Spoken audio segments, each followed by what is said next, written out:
میرا نام ہے ڈاکٹر قاضی سجاد۔ میں آج بات کروں گا گردے کی سوزش، جس کو نیفرائٹس بھی کہتے ہیں۔ یہ نیفرائٹس کیا ہوتا ہے؟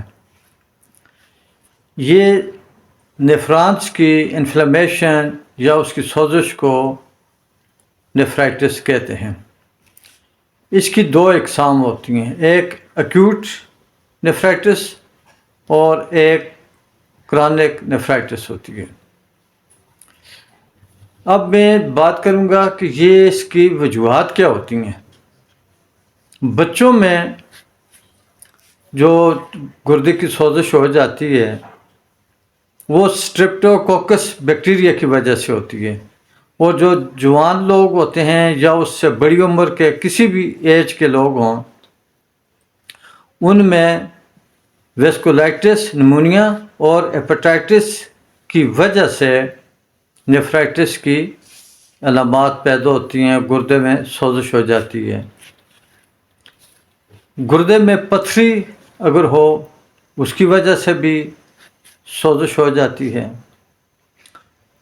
جیسے آج کل سردی کا موسم ہے، اگر اپنے آپ کو سردی سے نہ بچایا جائے، شدید سردی کی وجہ سے، شدید ٹھنڈ لگنے کی وجہ سے بھی نیفرائٹس ہو جاتی ہے۔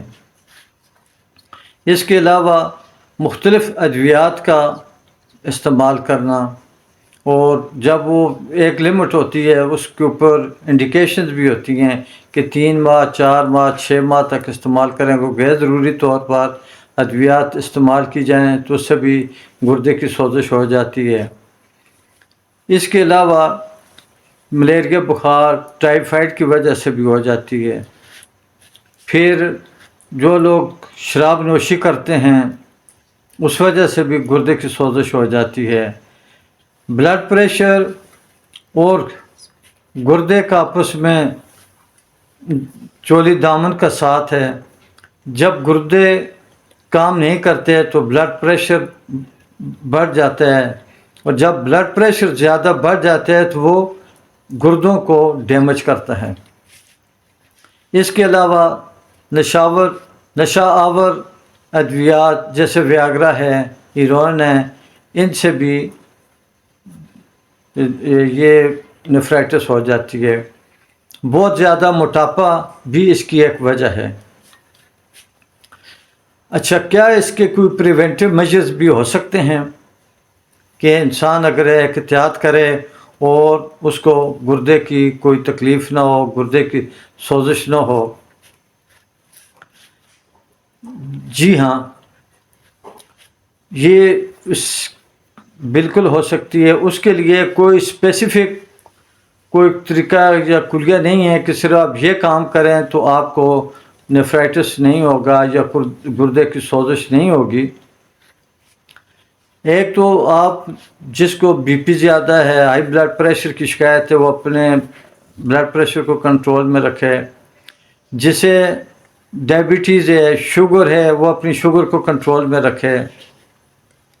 نمک کا کم سے کم استعمال کرے۔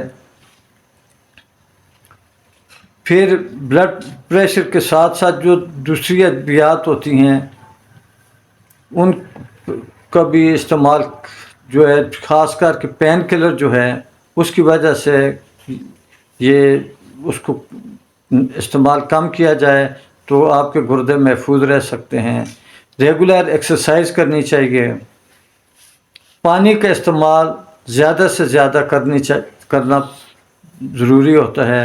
جیسے آج کل سردی ہے تو آج کل 8 سے 10 گلاس روزانہ ایک پانی استعمال کریں۔ گرمیوں کے موسم میں اس سے زیادہ کریں، بڑھا دیں۔ پانی کی کمی کی وجہ سے بھی نیفرائٹس کی شکایت ہو جاتی ہے۔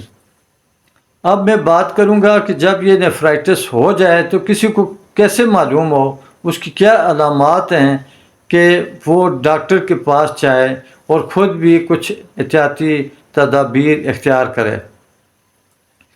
سب سے پہلے پیشاب کا رنگ تبدیل ہو جاتا ہے، پیشاب میں خون آتا ہے، کمر میں درد ہوگا۔ اس کے علاوہ کے اور متلی کی شکایت ہو سکتی ہے یا ہوتی ہے. بی پی زیادہ بڑھ جاتا ہے اس کی وجہ سے. پھر جسم، ہاتھ پاؤں، ٹانگیں، پیٹ یا جسم کے کسی بھی حصے پر سویلنگ ہو سکتی ہے. اور خاص کر کے جو ایسے پیشنٹ ہوتے ہیں ان کو جب صبح سویرے اٹھتے ہیں تو ان کے چہرے اور خصوصاً یہ آنکھوں کے نیچے بہت زیادہ سویلنگ ہوتی ہے. پیشاب کے اوپر جھاگ کا آنا، یہ علامات ہیں، یہ سمٹمز ہیں کہ جس سے ایک عام آدمی کو پتہ معلوم ہو سکتا ہے کہ اس کو گردے کی سوزش ہو گئی ہے، تاکہ وہ ایک کوالیفائڈ ڈاکٹر کے پاس جائے. یہ میں نہیں کہتا کہ وہ صرف ہمارے پاس یا ہومیوپیتھ ڈاکٹر کے پاس آئیں، بلکہ جہاں بھی ان کی سیٹسفیکشن ہے، لیکن ڈاکٹر کو کنسلٹ کرنا پیشنٹ کے لیے بہت ضروری ہے. یہ تو ہوگی اس کی علامات. تو اب کون سی ڈائٹ، کون سی خوراک استعمال کرنی چاہیے تاکہ گردے کی جو سوزش ہے یا نیفرائٹس کا مرض لاحق نہ ہو سکے. سب سے پہلے جو اس میں کوکنگ آئل آ جاتے ہیں، آپ سرسوں کا تیل استعمال کریں، ناریل کا تیل استعمال کریں، زیتون کا تیل استعمال کریں. سبز پتے والی سبزیاں وہ استعمال کریں، خشک انجیر استعمال کریں، شہد استعمال کر سکتے ہیں جن لوگوں کو شوگر نہ ہو. شوگر کے پیشنٹ اس سے ذرا احتیاط برتیں. پھر کھیرے کا استعمال کریں، لیمن ہے، خشک انجیر ہے، یہ جو دار چینی ہے اس کا استعمال کریں. پھر اس کے علاوہ پائن ایپل ہے اس کا استعمال کریں. جو کا پانی یا جو کا آٹا، جو کا دلیا، جو چیز بھی آپ کو اچھی لگتی ہے آپ اس کو استعمال کریں. یہ جو چیزیں ہیں یہ خوراک کے ذریعے علاج جس کو آپ کہہ سکتے ہیں، علاج بالغذا کہہ سکتے ہیں. اب آ جاتے ہیں کہ وہ کون سی خوراک ہے جس کے استعمال کرنے سے نیفرائٹس میں اضافہ ہوتا ہے اور یورین میں البیومن وغیرہ کا اخراج بڑھ جاتا ہے. ریڈ میٹ کا استعمال اگر آپ کو پرابلم ہو گیا ہے، کیفیت کے مطابق یا تو آپ ریڈ میٹ کو مکمل طور پر بند کر دیں یا اس کو 15-20 دنوں میں ایک دفعہ استعمال کریں. آلو، سبزیوں میں سے جو آلو ہے، شکرکندی ہے، کیونکہ اس میں پوٹاشیم بہت زیادہ ہوتا ہے، ان کا استعمال نہ کریں. پھر اپنے بلڈ پریشر کو کنٹرول رکھیں، شوگر کو بھی کنٹرول رکھیں. اگر یہ بڑھیں گے تو آپ کا نیفرائٹس کا مسئلہ پیچیدہ ہوتا جائے گا. پھر جب یہ پیچیدہ ہوتا ہے تو پھر بعض اوقات یہ ہوتا ہے کہ پیشاب تو کم آتی ہے، پیشاب بند بھی ہو جاتا ہے، رک جاتا ہے اس کی وجہ سے.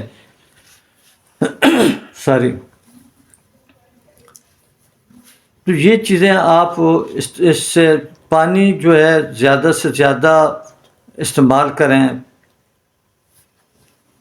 اب اس کے لیے ٹیسٹ کون سے ہونے چاہیے تاکہ ایک عام آدمی کو پتہ چل جائے. اس کے لیے سب سے پہلے ڈاکٹر کے پاس جب پیشنٹ جاتا ہے تو اسے کہتے ہیں جی آپ اپنا یورین کا ٹیسٹ کروائیں، بلڈ کا ٹیسٹ کروائیں.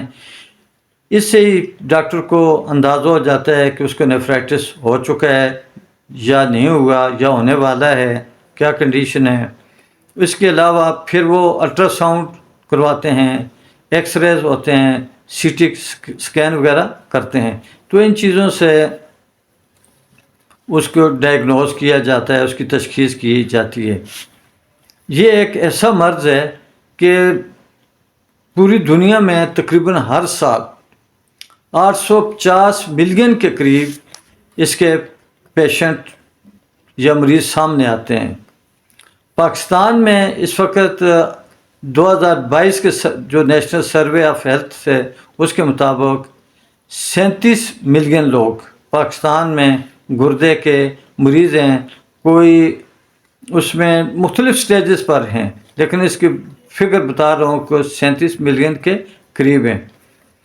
تو ہومیوپیتھی وہ واحد طریقہ علاج ہے جس کے استعمال سے گردے کے تمام امراض, آج تو میں اس وقت بات کر رہا ہوں نیفرائٹس پر, چاہے گردے کی پتھری ہے, گردے جو ان کا فنکشن ہے وہ کم ہو گیا ہے, کڈنی فیلئر جس کو کہتے ہیں اس کی طرف جا رہے ہیں, ڈائلیسس کے قریب پہنچ چکے ہیں کہ وہ ان کے لیے کروانا ضروری ہو گیا ہے. تو یہ مختلف سٹیجیں ہیں. اس کے اوپر ایک نیکسٹ میں کچھ دنوں میں ایک ویڈیو بناؤں گا, لیکن ابھی صرف میں نیفرائٹس کے اوپر ہومیوپیتھی کی ان چند ادویات کا میں ذکر کرتا ہوں کہ جن کا استعمال کرنے سے پیشنٹ مکمل طور پر اللہ کے فضل و کرم سے, اس کی رحمت سے شفا یاب ہو جاتا ہے. میں یہاں پر ادویات کا نام بتانے سے پہلے میں اپنے سننے والے دوستوں سے یہ ریکویسٹ ضرور کروں گا, اللہ نہ کرے اگر کسی کو ایسا کوئی کڈنی کا مسئلہ ہے تو اپنے طور پر یہ ادویات کا فیصلہ نہ کرے کہ میں نے ان میں سے کون سی استعمال کرنی ہے یا کون سی نہیں کرنی, بلکہ بہتر یہ ہوگا کیونکہ اس میں پوٹینسی کی سلیکشن بھی کی جاتی ہے کہ اس وقت مریض کی کنڈیشن کیا ہے اور اس کو کون سی پوٹینسی میں ادویات دینی ہیں. یہ معلوماتی ویڈیو جو ہے یہ نئے ڈاکٹروں کے لیے ہے کیونکہ ان کو بیسک نالج ہوتا ہے. تو میں اب وہ ادویات بتانے لگا ہوں. سب سے پہلے جو ہی اگر کسی کو کوئی تکلیف ہو جاتی ہے تو اس میں ہم ایکونائٹ دیتے ہیں, خاص کر کے سردی لگ جانے کی وجہ سے اگر اس کو نیفرائٹس کی شکایت ہو گئی ہے تو اس کو ہم ایکونائٹ 30 میں استعمال کرواتے ہیں. پھر اسی طرح ایپس میلیفیکا 30 میں وہ استعمال کی جاتی ہے, آرسینک ایلبم 30 میں استعمال کی جاتی ہے, کالچیکم 30 میں استعمال کی جاتی ہے, پھر سالیڈیگو مدر ٹنچر میں, پھر اسی طرح ایپوسائنم کینابینم مدر ٹنچر میں, لائکوپوڈیم ہے. بہت سی ادویات ہیں, ایک لمبی لسٹ ہے جو کہ سمٹم کے مطابق دی جاتی ہیں اور مریض کو اللہ کے فضل و کرم سے صحت ملتی ہے اور ان کے گردے مکمل طور پر اچھے طریقے سے کام کرتے ہیں. تو پھر میں یہ درخواست کروں گا کہ اپنے طور پر میڈیسن کا فیصلہ نہ کریں. اگر آپ یہ کر سکتے ہیں کہ ڈفرینشیٹ کر سکتے ہیں سمٹمز کو اور ادویات کو تو پھر استعمال کریں, لیکن بہتر یہی ہوگا پھر کہ آپ کوالیفائڈ ڈاکٹر ہومیوپیتھ ڈاکٹر کے پاس جائیں. پاکستان زندہ باد.